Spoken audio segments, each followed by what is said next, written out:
My Hometown, The Cursed Land. Episode 1, The Dog with the Hat and the Cane. A true story from Bắc Biên Village, Long Biên District, Hanoi, a place where a series of unexplainable events have haunted one family for decades. In 2001, 3 members of the same household witnessed something so bizarre, so completely impossible, that even today, they still struggle to make sense of it. They saw an old dog standing upright, wearing a Vietnamese conical hat, leaning on a cane, slowly walking out the front gate, like an old man who had just come back from the dead. But to understand what really happened that day, we have to go back 15 years earlier. In 1986, the narrator's grandmother, whom we'll call Grandma B, brought home 2 puppies.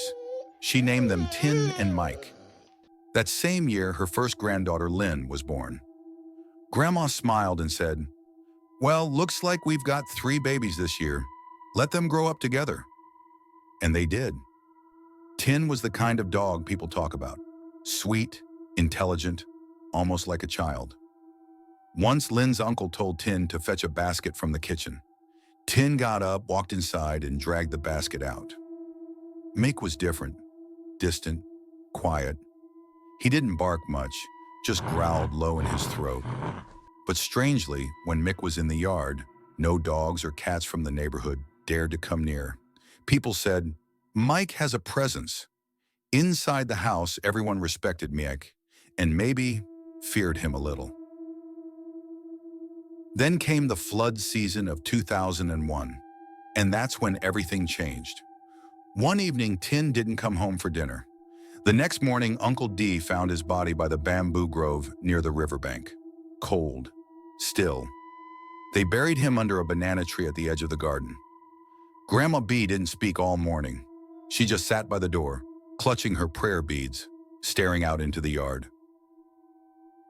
Later that day, just past noon, the sun was blazing hot. Grandma brought lunch outside to dry, and then she heard something. Thud, thud, thud. A wooden cane, striking the ground, one step at a time. Thinking a visitor had arrived, she rushed back in to grab her conical hat. But when she came out, she froze. Standing by the tree was Mick, walking on his hind legs, wearing her conical hat, holding a cane between his front paws. His red tongue hung out, his eyes wide open, unblinking. Step by step, Mick moved across the yard, heading straight for the front gate. D, come help me, Grandma shouted. Uncle D and his wife rushed from the back of the house. But the moment they saw what Grandma saw, they stopped in their tracks. Mick kept walking. No barking, no hesitation, just the steady thud of the cane. As he neared the gate, Uncle D suddenly bolted toward him. But when he got there, Mick was gone. No sound, no trace.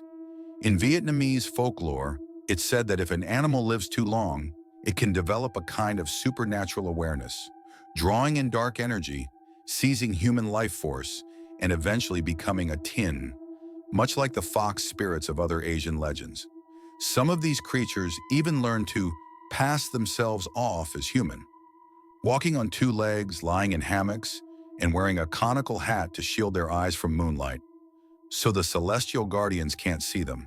The so-called cane-wielding dog is the ringleader, commanding an eerie pack that includes ghostly cats, ominous owls, flesh-eating ducks, and roosters that crow at midnight, all said to prey on human souls.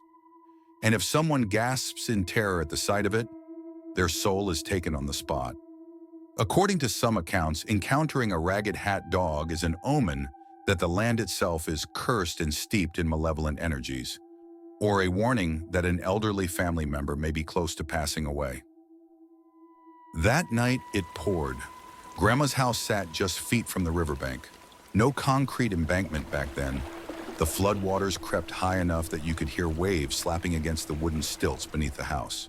And in the morning, Uncle D went out to check the grave. It had been completely dug up.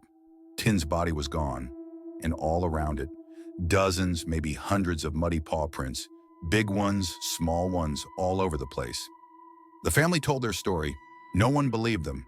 Neighbors said they were hallucinating, sleepwalking, making it up.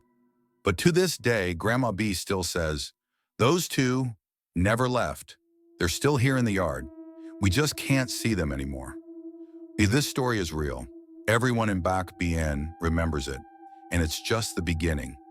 Follow this channel to discover more about Grandma B, a woman who spent her entire life in this strange land and lived through horrors far worse than this. This was episode 1 of the series, Strange Tales of the East. And Bắc Biên, it was never just an ordinary place.